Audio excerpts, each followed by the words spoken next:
It's referred to as the highest film never to win Best Picture. A film that flopped at the box office but achieved immortality on cable television and by word of mouth. A plot so richly layered, even after dozens of viewings, fans continue to find new information. The Shawshank Redemption. For film buffs around the world, this story of hope, friendship, and redemption is one of the greatest films ever created. But what if I were to tell you that behind its familiar facade, Shawshank harbors a realm of secrets that even the most diligent fans have yet to realize? With us today, we are pulling the curtain from Shawshank's most closely held secrets. Revelations directly from the cast and crew who were responsible for bringing this iconic tale to life. The secret meanings, the tension from the beginning, the symbolic elements scattered throughout the film that entirely change the way you interpret Andy Drain's quest. These aren't throwaway trivia facts. These are the deeper insights that the actors themselves have uncovered over the decades. Revelations which open whole new windows into looking at a movie you thought you knew word for word. From Morgan Freeman's shocking admissions regarding his legendary character Red, to Tim Robbins's hidden methods that made Andy Dufresne exist, to the cutscenes that would have altered the entire connotation of the film. This is the inside scoop on Shawshank. And I guarantee you this, after we're done, you'll never look at the Shawshank Redemption the same way again. The movie that didn't get made. Before we get into the admissions by the cast, we have to grasp something amazing. The Shawshank Redemption barely ever got into theaters, period. When Frank Darabont initially approached Stephen King to option his Nala, Rita Hayworth, and Shawshank Redemption, King was dubious, not because he didn't think that Darabont was talented enough to do the story justice, but simply because the tale was impossible to shoot. It was too inward, too psychological. But what is little known is that King eventually sold the rights to Darabont for a mere $1. Yes, you read it correctly. One solitary dollar. It was what King referred to as his Dollar Baby program, in which he would permit potential filmmakers to dramatize his shorter pieces for a token fee. Tim Robbins disclosed in a 25th anniversary interview that this act by King provided an odd sense of liberty on set. We weren't making a big-budget blockbuster with studio execs looming over each scene, Robbins explained. Frank had this incredible creative freedom because, candidly, the stakes weren't perceived to be that great. Morgan Freeman continued, "It's ironic.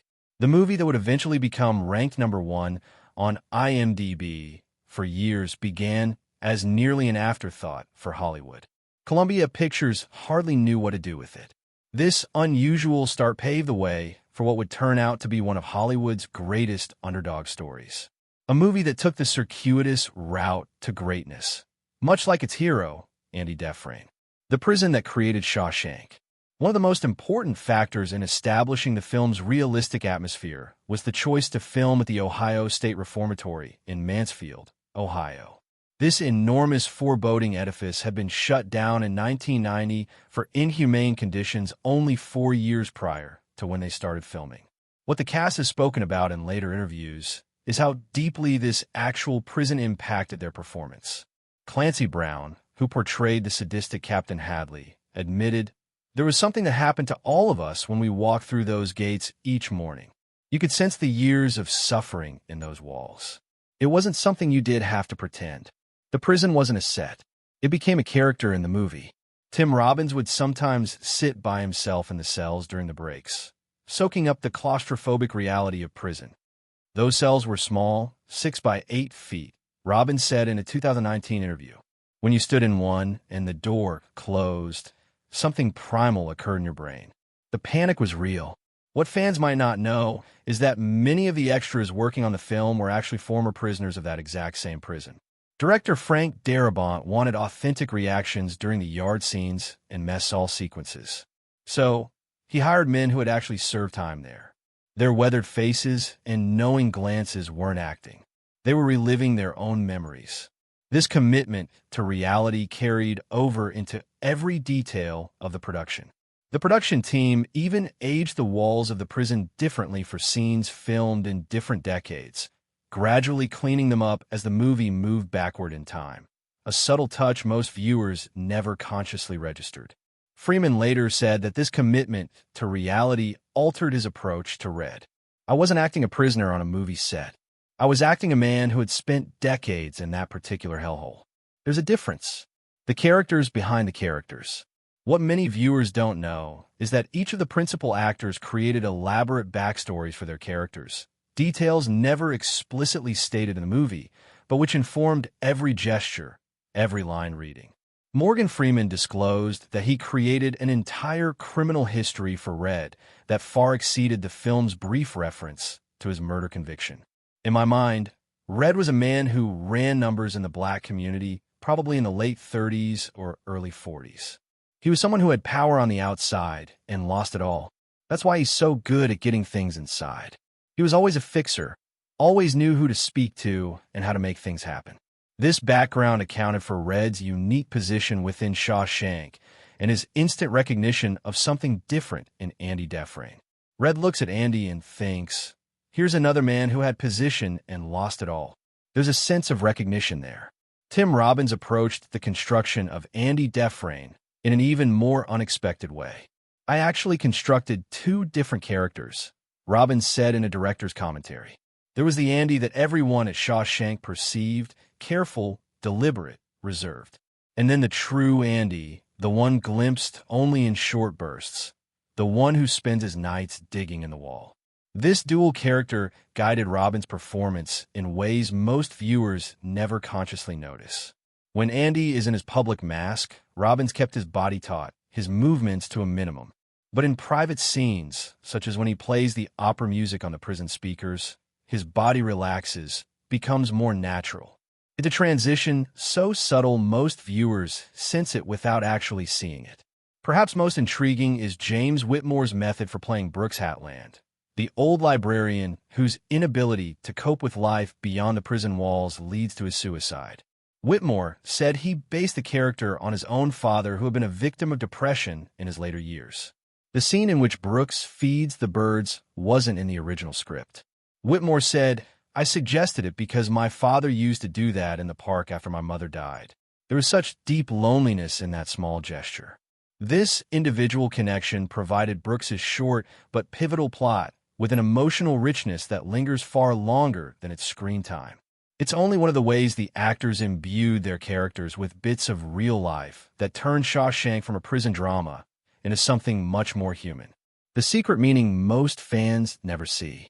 Shawshank Redemption is filled with symbolism that the majority of viewers, even loyal fans, totally overlook on initial several viewings. The actors have dropped some of these nuances in interviews over the years, changing the way we interpret pivotal scenes. Tim Robbins has noted a trend throughout the movie that hardly anyone picks up on initial viewing. Andy is frequently framed behind bars or through barriers in shots where other characters aren't. Even in scenes outside his cell, Frank would position me behind staircase railings or fences. It's a visual reminder that Andy feels imprisoned in ways others don't. By his innocence, by his former life, by his secret plans. This visual theme occurs dozens of times during the movie, but crosses the audience's mind only subconsciously. If you watch again knowing this, it changes your realization of how closely Andy is trapped relative to the other prisoners who have resigned to their fate. Morgan Freeman also unlocked a deeper meaning of the iconic roof-tearing scene, in which the prisoners have a day of work outside and beers in the sun. That scene wasn't merely a taste of freedom, Freeman said. When you watch closely, it's when Andy first starts assisting the guards with money issues. It's the start of his secret life as the prison's financial guru. Where all the other witnesses observe a man getting beer for them, Red notices Andy constructing his getaway piece by piece. What's interesting is the way this scene quietly sets up Andy's escape. He's quite literally on the roof above the prison, building the alias that will one day set him free. The beer, which appears to be simply a fleeting indulgence, turns out to be the beginning of a decades-long scheme. Even the most famous line in the movie has depths most people overlook. When Red utters, "Get busy living or get busy dying," it's not merely a catchphrase. It's the thematic center of the entire movie. Clancy Brown explained that Darabont had the line taped to the production office wall prior to even filming. Frank informed us that every scene, every character choice had to stem from that decision. Are they opting for life or death, hope or despair? With this in mind, even the most seemingly insignificant moments become overwhelmingly meaningful. When Andy plays the opera music on the prison speakers, he's opting for life. When Brooks etches Brooks was here into the wall before he kills himself, he's opting for death. The whole movie becomes a reflection on this essential human decision. The Rita Hayworth poster, more than it appears. Maybe no aspect of the Shawshank Redemption is more symbolic than the movie posters that cover Andy's cell wall.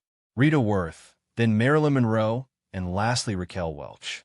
But Tim Robbins said these aren't merely ornamentation or disguises for his escape shaft. These are a reflection of Andy's path.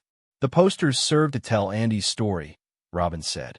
Rita Hayworth symbolizes the 1940s and 50s when Andy first arrives. A classic beauty from a more innocent time. Marilyn Monroe represents the next era, the late 50s and early 60s, more sexual, more complex. And finally, Raquel Welch, in 1 million years BC, represents the primal, the elemental. She's literally dressed as a cavewoman.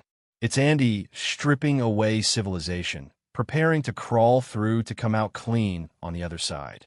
Director Frank Darabont validated this reading, commenting, "The posters indicate a journey towards freedom. Rita is covered up, Marilyn is more exposing, and Raquel is almost naked." It's Andy stripping off the bonds of society as he gears up to be reborn. This deliberate sequence adds new meaning to the iconic image of the poster fluttering in the breeze following Andy's break for freedom. It's not merely showing his route of escape. It's the ultimate sloughing off of his past. The final veil between captivity and liberty. The weather is narrative. One of the subtlest and most powerful devices in the Shawshank Redemption is the way the film employs weather to advance its narrative. Morgan Freeman remarked on this years later. Observe how it rains every time something awful occurs at Shawshank. The evening the sisters first assault Andy. The evening the warden kills himself. The evening Tommy is murdered. When Andy escapes, however, it is on a night of thunderstorms. Nature in all its cruel, melodramatic fury, to equal the suspense of his escape. But most notably, when Red discovers Andy at the Mexican beach, we experience warm, clear sunlight for the first time throughout the entire film. That last scene is the only one in the film with truly lovely weather, said Freeman. All the other outside scenes feature clouds, precipitation, or a gray tinge to them. The sun doesn't really shine until the end. This visual storytelling device is so subtle that most people never knowingly recognize it, but it impacts the emotional tone of each and every scene. The jail is in a state of darkness, whereas freedom, real freedom, lies in sunlight. The surprising reality about the legendary Get Busy Living scene. To many viewers, Redfinn's eventual decision to head for Mexico, where he tells us, "Get busy living or get busy dying," that's got him right, is the theatrical equivalent of a moral peak. What is little known is that this scene was not in the original screenplay. Morgan Freeman shared this interesting piece of information in an interview in 2014. That scene where Red chooses to go to Mexico, where he ultimately chooses hope, was added well into production. Frank had completed the film, but something didn't feel right. The studio asked them to edit out the reunion in Mexico altogether because they felt the movie was too long. Frank resisted by inserting that scene on the bus where I make up my mind to go find Andy. This 11th hour insertion radically altered the meaning of the film. Without it, Red's Odyssey would have concluded with him merely being paroled from prison. A more open-ended ending that wouldn't have rounded out his character arc. The movie isn't solely about Andy's escape, Freeman added. It's also about Red's escape, but not from prison, from the prison of his own mind. That moment confirms that Red has finally accepted hope after keeping it down for decades. This epiphany recontextualizes how we read the movie's structure. It's not merely Andy's tale with Red as guide. It's a double odyssey of two men gaining freedom in wildly disparate ways. The Brooks subplot, a last-minute addition that revolutionized the film. One of the saddest storylines in The Shawshank Redemption tracks Brooks Hatland, the old inmate who, when he is released, cannot adapt to life outside prison and dies. What many do not realize is that this key subplot was greatly added to from Stephen King's novel original. James Whitmore, the actor who portrayed Brooks, relayed that the character was a footnote in the original material.